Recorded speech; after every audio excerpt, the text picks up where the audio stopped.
Casting couch. Hema committee report പുറത്തു വന്നതിന് മുൻപും ശേഷവും ഈ വാക്ക് സിനിമാ ലോകത്തിന്റെ അന്തരീക്ഷത്തിൽ നിലനിന്ന് പോരുന്നുണ്ട്. എന്താണ് കാസ്റ്റിംഗ് കൗച്ച്?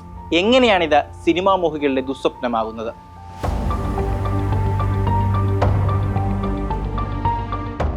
അവസരത്തിനു പകരം ശാരീരികമായ ഉപകാരങ്ങൾ സ്വീകരിക്കുന്ന ഏതൊരു തൊഴിൽ മേഖലയിലും കാസ്റ്റിംഗ് കൗച്ച് എന്ന വാക്ക് ഉപയോഗിക്കാമെങ്കിലും സിനിമാ വ്യവസായത്തിൽ തന്നെയാണ് ഈ വാക്ക് കൂടുതലും പരിചിതമായത്.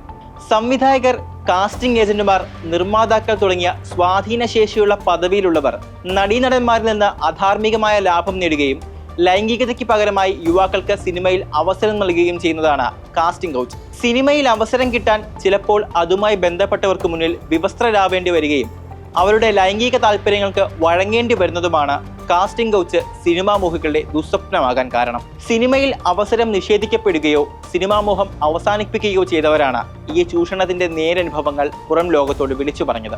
കാസ്റ്റിംഗ് കൗച്ച് എന്ന സംവിധാനം സിനിമയുടെ പ്രാരംഭകാലം മുതൽ സജീവമാണെന്ന വാദം ശക്തമാണ്. ഈ വാക്ക് ഉപയോഗിച്ചിട്ടില്ലെങ്കിലും ഈ വിഷയം അടിസ്ഥാനമാക്കി ഇറങ്ങിയ സിനിമകൾ തന്നെ ഇതിനെ ബലപ്പെടുത്തുന്നു. സിനിമാ മോഹങ്ങളുമായി വന്ന് സെക്സ് റാക്കറ്റുകളുടെ പിടിയിലായ സ്ത്രീകൾ വരെയുണ്ട്. ചിലർക്ക് കാസ്റ്റിംഗ് കൗച്ച് കാരണം ചില്ലറ വേഷങ്ങൾ ലഭിക്കുന്നു. ഒരിക്കൽ അകപ്പെട്ടു പോയാൽ പിന്നീട് ഒരു തിരിച്ചുപോക്ക് അസാധ്യമാകുന്ന നിലയുമുണ്ട്. വലിയൊരു ചൂഷണത്തിന് താൻ ഇരയാക്കപ്പെടുകയാണെന്ന് പലരും തിരിച്ചറിയുന്നില്ല എന്നതാണ് സത്യം. ലൈംലൈറ്റിൽ നിൽക്കുന്ന നടിമാർക്ക് പോലും കാസ്റ്റിംഗ് കൗച്ച് വിനയാകുമ്പോൾ തുടക്കക്കാരുടെ സ്ഥിതി പ്രത്യേകിച്ച് പറയേണ്ടതില്ലല്ലോ. സിനിമയിൽ അവസരം നേടാനുള്ള ഏക വഴി കാസ്റ്റിംഗ് കൗച്ച് ആണെന്ന് പറയാൻ സാധിക്കുകയില്ല. എങ്കിൽ പോലും ഏതെങ്കിലും ഒരു ഘട്ടത്തിൽ ഈ നീരാളിക്കൈകൾ ഇവർക്ക് നേരെ നീണ്ടിരിക്കാം.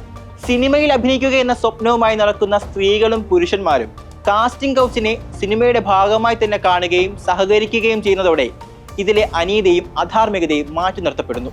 കാലം മാറിയതിനനുസരിച്ച് പല പേരുകളിലും കാസ്റ്റിംഗ് കൗച്ച് നടക്കുന്നുണ്ട്. മോഡലിംഗ് പോലുള്ള ഫാഷൻ ലോകത്തെ ഇടം കണ്ടെത്താൻ ആഗ്രഹിച്ചെത്തുന്നവർ കോംപ്രോ ഷൂട്ട് എന്ന ഓമനപ്പേരിൽ അറിയപ്പെടുന്ന സംവിധാനത്തിലൂടെ കടന്നുപോകുന്നു. പേര് മാറിയാലും ഇതും ആത്യന്തികമായി കാസ്റ്റിംഗ് കൗച്ച് തന്നെ. ഭാഷയും ദേശവും മാറുന്നതൊഴിച്ചാൽ കാസ്റ്റിംഗ് കൗച്ച് ഒരു യാഥാർത്ഥ്യമാണ്. കാസ്റ്റിംഗ് ഓഫീസുകൾ അല്ലെങ്കിൽ സിനിമയിലെ കഥാപാത്രങ്ങളെ നിശ്ചയിക്കുന്ന ഓഫീസുകളിലെ സോഫകളിൽ നിന്നാണ് ഈ വാക്ക് രൂപപ്പെട്ടത്. 1910 മുതൽ അമേരിക്കൻ വിനോദ മേഖലയിലെ സ്റ്റുഡിയോ സംവിധാനത്തിന്റെ തുടക്കം മുതലാണ് കാസ്റ്റിംഗ് കൗച്ച് ആരംഭിച്ചത്. ഇന്ന് അമേരിക്കയിൽ ഇത് നിയമവിരുദ്ധമാണ്. അവസരങ്ങൾ നഷ്ടമാകുമെന്ന ഭയം, ഉന്നതർക്കെതിരെ വിരൽ ചൂണ്ടിയാൽ ഉണ്ടാകുന്ന പ്രത്യാഘാതങ്ങൾ, ചൂഷണത്തിന് ഇരയാകുകയാണെന്ന അറിവില്ലായ്മ, അങ്ങനെ കാസ്റ്റിംഗ് കൗച്ചിനെതിരെ മൗനം പാലിക്കാനുള്ള കാരണങ്ങൾ പലതാണ്. ഇരകളാക്കപ്പെടുന്നവരോട് അതിവിടെ പതിവല്ലേ എന്ന സ്ഥിരപ്പെടുത്തൽ മുതൽ മൂടിവയ്ക്കലിന്റെ തുടക്കങ്ങളാകും. ഇരയാക്കപ്പെട്ടവരുടെ അവസരം ഇല്ലാതാവൽ, മാനസികമായുള്ള തകർച്ച മുതൽ കാസ്റ്റിംഗ് കൗച്ച് ഇല്ലാതാക്കുന്നത് അഭിനയമോഹവുമായി സിനിമയിലെത്തുന്ന നിരവധി പെൺകുട്ടികളെയാണ്.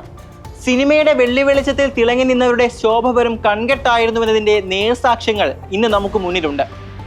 ഇന്ത്യയിൽ മീറ്റു മൂവ്മെന്റ് ശക്തിപ്പെട്ടത് മുതലാണ് ബോളിവുഡിലെ കാസ്റ്റിംഗ് കൗച്ചിനെ കുറിച്ചുള്ള ഞെട്ടിക്കുന്ന കഥകൾ പുറത്തു വരുന്നത്.